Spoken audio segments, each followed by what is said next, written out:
आंदेकर कोमकर कुटुंबातील टोळी युद्धात आयुष कोमकर या 20 वर्षीय निष्पाप तरुणाचा बळी गेला. माजी नगरसेवक वनराज आंदेकर यांच्या हत्येचा बदला घेण्याच्या हेतूने बंडू आंदेकरच्या टोळीने त्याच्या सख्या नातवाची हत्या केली. आंदेकर कुटुंब गेल्या 5 दशकापासून गुन्हेगारी विश्वात आहे.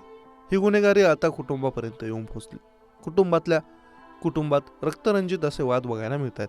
गेल्या वर्षी सख्या बहिणीने वनराज आंदेकर यांच्या हत्येची सुपारी देत संपवला होता. त्यानंतर आता आंदेकर गटाने कोमकर कुटुंबातील तरुण मुलाची हत्या केली. वनराज आंदेकर हत्या प्रकरणातील आरोपी गणेश कोमकर हा जेलमध्ये शिक्षा भोगतोय. असं असताना आंदेकर गटाने गणेश कोमकरच्या मुलाला टार्गेट केलं. आंदेकर टोळीने 5 सप्टेंबरला रात्री 8 वाजता क्लासमधून घरी आलेल्या आयुष कोमकरची हत्या केली. आयुषच्या पार्थिवावर आज वैकुंठ स्मशानभूमीत अंत्यसंस्कार करण्यात आले. यावेळी त्याचा पिता गणेश कोमकर आला होता. त्यावेळी गणेशने आपल्या मुलाचा मृतदेह पाहून प्रचंड आक्रोश केला. आयुष कोमकरच्या हत्येनंतर त्याचा पिता गणेश कोमकर हा पॅरेलवर सुटला होता. आयुषचा मृत्यूनंतर कोणताही घातपात होऊ नये यासाठी केवळ गणेश कोमकरला मुलाच्या अंत्यविधीला उपस्थित राहण्याची परवानगी मिळाली होती. गणेश हा नागपूरच्या कारागृहात कैदेत आहे. त्याला पोलिसांच्या बंदोबस्तात पुण्यात आणण्यात आलं. या सगळ्या प्रक्रियेला वेळ लागला.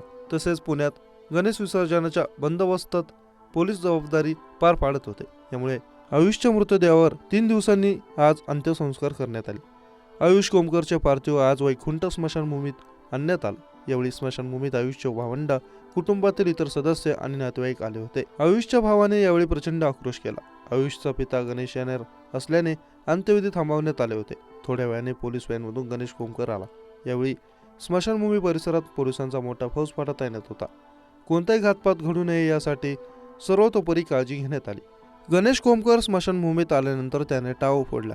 त्याने आपल्या मुलाचा मृतदेह पाहिल्यानंतर प्रचंड आक्रोश केला. आपल्या मुलाची काय चूक होती असा सवाल तो रडताना करत होता.